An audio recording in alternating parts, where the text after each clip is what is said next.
It's been over 25 years and I finally beat the first Resident Evil.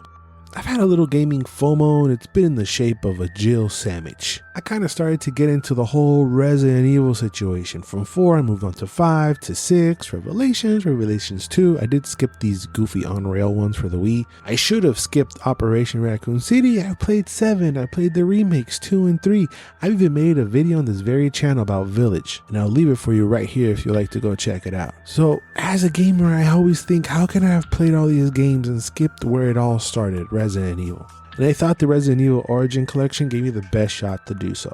I did try to give the tank controls a shot, and as you can see, I look like a sleepwalker walking around in someone else's house.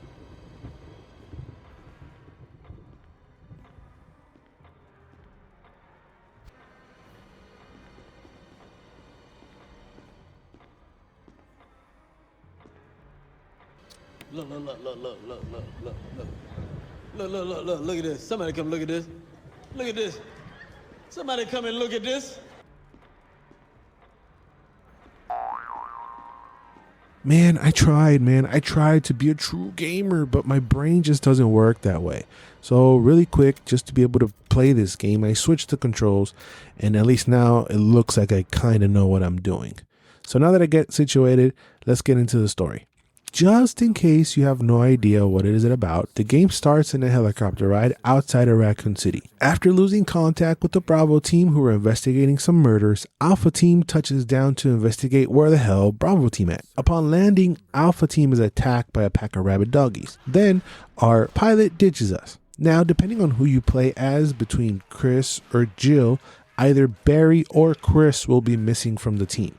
We track them down to the mansion, and now we must investigate this creepy-ass mansion to find our team members. While doing so, we uncover horrible secrets involving creatures, illegal experiments, ultimately leading to a betrayal. Like I was saying, depending on who you choose to play as, you will have slightly different experiences. I first picked Chris, and after I found out this was actually the harder one of the two. So if you do plan on playing as both, I would suggest you start as Jill, then move over to Chris. The differences between them are the stats and the abilities, and you will encounter different characters and allies along the way, so your stories are slightly different, and there are also multiple endings depending on what you do. Because I have experience with basically every other Resident Evil game prior to this one, it took me a minute to change my way of thinking of shoot first and ask questions later. So in my first encounter, I failed and died horribly, and I thought this game was bullshit. What an idiot! Because I tried my hardest to fight and completely ignoring the fact this is a survival horror where you win by avoiding the problem, not actually trying to fight it or get rid of it. That's why there are tons of different runs. You have a pacifist round where you try not to kill anything except for the bosses or the enemies you have to be able to proceed, or you could just run through the whole game with a knife. Just the game was just beautifully designed for any kind of run you like. But I just wanted to beat this son bitch just to add this ribbon to my trophy case. Speaking of ribbons, you have to earn everything in this game, every item, every bullet, and even the ability to save your progress. And I don't mean by finding a glowing circle somewhere on the floor. No, you need to have ribbons to use on the typewriter to be able to save your game. Everything is designed to create tension and keep you on your toes. It's slow in the sense that it takes a long time for you to do stuff, even saving your progress. Going through doors takes a while, mainly because of loading, which I get. Later on becomes annoying, but it's all part of it to make you feel desperate and afraid.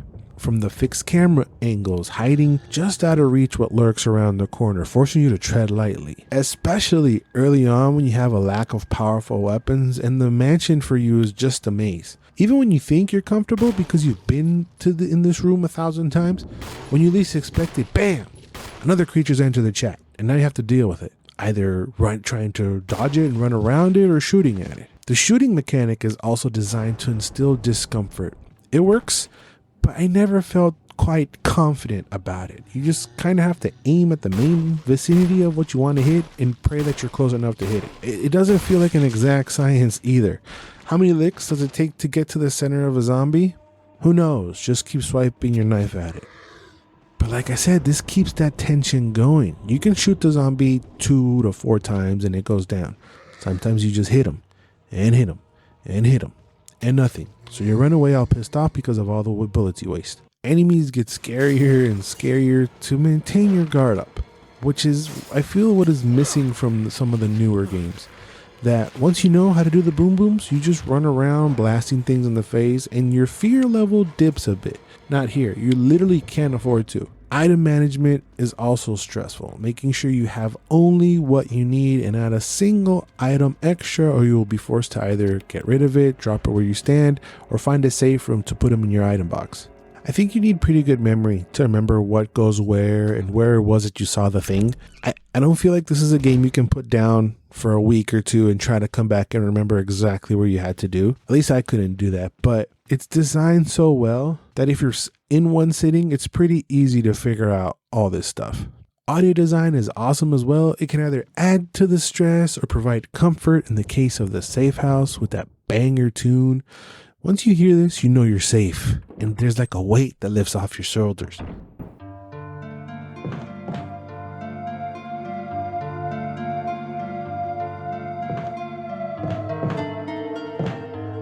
The zombie noises and creature cries can either be scary and sometimes can be goofy, and the lack of music while walking around makes everything a bit creepier and adds way more to the tension. The setting of a creepy mansion is and has been one of the greatest of all times, and just how it's designed and it all interconnects is simply iconic. And not knowing what thrills lie behind each door is what keeps you pushing through. You want to know, you want to get to the end. Also, the cutscenes look pretty good for a remaster. I can still tell I'm playing like an old dated game, but that's still part of the charm. The puzzle designs are fun and make you feel smart after putting them together. You're like proud of yourself. You always pat yourself on the back. You also put together parts of the story through notes, making every note you walk past important to read. And they're fun to read because there's information on there. When you feel stuck, unless you have a Resident Evil expert in your life like I did, you just gotta keep going, pushing through, backtracking, trying to remember where that thing was or find more stuff to combine or unlock. This is where the remembering and what I was talking about really has to come into play. But the best way I can explain this specific Resident Evil's core gameplay is go here to find the thing, to use somewhere to match the other thing, to unlock what's going to give you the other thing to use to match for the first thing, to get the key to unlock the door to get the first thing. And you need 3 of those things to open the thing, to get the key to open the final door. Now, this possibly might not sound super fun to you if you haven't played these games. Maybe. I don't know what you're into. But you have to remember, this game was released in 1996, and the majority of what was implemented back then, I feel like still holds up today, and that's something that you have to commend. Except for the tank controls in my case. But I know there are weirdos and god level tier gamers that still prefer the tank controls. No offense to you. You do you. But to me, I don't like it. But the design of everything is what makes this game top notch. Is what lends itself to all those different types of play runs I was talking about and more replayability. Like I said, I just wanted to beat it. So I took my time and enjoyed it. My Chris campaign took me around 12 hours to complete, and it was about 9 for Jill's, since I kind of remembered what to do. I actually do think it's a must play for especially newer Resident Evil fans who haven't played it, and I completely get why this has a spot in the Video Game Hall of Fame. Of course, let me know down in the comments how you play. Do you like the tank controls?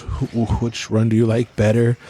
Anything else, let me know down in the comments. Resident Evil left me in super high mood to take on Resident Evil 0.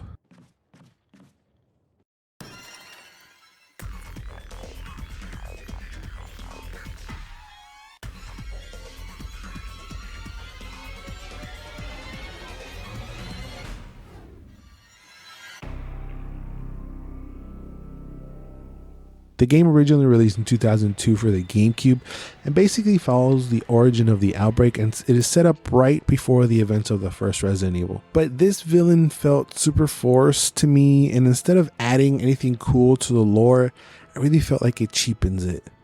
But the gist is, Rebecca Chambers from Bravo Team comes across a train that was attacked by leeches. She finds that the passengers are now zombies. During her search, she comes across Billy Cohen, who's a former Marine and is sentenced to death for killing 23 people. So now, this police officer / medic and prisoner start to uncover more and more information of the outbreak as they try to escape. The gameplay is the same as the other ones before, third person with a fixed camera. But the camera angles in this one, I feel like really hinder the game. Unlike the first, where not knowing serves as a way to scare you, here, more often than not, it just made the game more unfair because you literally can't see what's in front of you. In most cases, you could only hear it. So I ran into so many zombies and they ended up grabbing me and biting me and causing damage because I just couldn't see them. Also, I found myself shooting at things I couldn't see off camera, not knowing if I'm hitting them and just praying and hoping that I'm causing some sort of damage. Trying to run away is harder too, but I also fault the design on this go around. A lot of times when you run away from an enemy and you get away from him from a specific room, and then you come back to that room, they were immediately on you, like they were right out of the door waiting for you, not really giving you a chance to outrun him or avoid him. It just felt unfair. You will get to control both Rebecca and Billy. You can actually control them at the same time if you like with your other joystick, or the AI will take over for the one that is not moving. You can also have a few settings on how you want them to react. You can have them stay close to you. You can have them to stay put. You can have them acting aggressively with their weapons. They can be defensive. They can be free. But I don't think I went past of stay here and sit and be a good boy. The AI is different for each of them as well. I feel like Rebecca, well, she would get grabbed a lot. And with the lower HP, her health would quickly drop. And with Billy, well, this fool would just shoot whatever, even when I was trying to run away. That's when you controlling them with the extra joystick can come in handy. Their differences are that Billy has more defense than Rebecca. He also has the ability to move objects. He also has a lighter, and he shoots better than she does. And she has a mixing kit for plants and chemicals, which are only really used for puzzle purposes. I did like the snappiness in which you can switch between them. I thought that mechanic was really cool, especially when they're really far away. But managing the items in this game was by far the worst thing because Capcom thought it was a good idea to take away your item box to store your items in. So now you just have to drop your items wherever you want. Soon enough, I had a pile of crap scattered around like a brat who didn't want to put his toys away. And since most of your items are important, you have to remember where the hell you leave them. The map kind of helps pointing out what is left on each floor, but sometimes you have to backtrack to where you left the one thing you needed to proceed, and it's super tedious and annoying, which for me is probably the tagline of this game. It's tedious and annoying. You have to do a lot of tedious tasks. Run here, run back, run up, run down, which is basically what I said about the first game. The original tasks make more sense and are simply just way more fun. And these came off as annoying, and half of them didn't make sense to me. They made puzzles way harder than they're supposed to be. It's just that the level design sucks compared to the original. There's one point where you have to save Rebecca from some monkeys, right? And she falls through a hole. Now they show you a previous path that was blocked by steam is now opened up. And they also cut back to the hole where she fell in. So naturally, I have to go to the hole because she's hanging on. And it took me a few tries to kill all these rabid monkeys to get to the hole. Well, turns out that's not what you're supposed to do. You're supposed to ditch that whole section altogether and go all the way down outside of those rooms to another level all the way underneath her to catch her in the nick of time. It just didn't feel right. It does things that don't feel like it would be the natural progression or the next logical step. It's always one step to the side of what you think would be the right answer. And I will admit it, I'm a moron. But the first Resident Evil game had puzzles that after you complete them, like I said, made me feel smart and good about myself. And these didn't. Every puzzle made me go, what? How was I supposed to know that? It doesn't make sense. And it doesn't help that sometimes it wouldn't work. A lot of the times I would be standing next to the thing I need to use an item for, and it wouldn't register. So you have to be on the exact spot. So when this happens, you think, oh, well, what the hell? I'm not supposed to use this key card to open the door. But no, it is. That is the right key card for that door. You're just not on the right spot, making you think, okay, well, this is not it. And you got to go find something else that goes to open the door when you've had it in your pocket the whole time. You were just not aligned perfectly to be able to use it. This is what I mean, making it more difficult than it's supposed to be. Now, there are boss fights, of course, and they're okay. They're usually crazy, huge, nasty insects, but if you're not prepared properly, it feels impossible. I almost rage quit at the end because I could not beat the first final boss.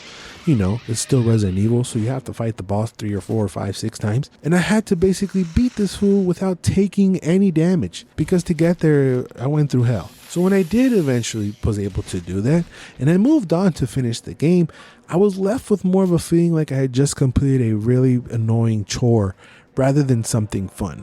But of course, let me know what you think down in the comments. I've seen a lot of positive reviews for this game. A lot of people love it. And I think this is a lower tier Resident Evil game for me. But let's talk about it down in the comments.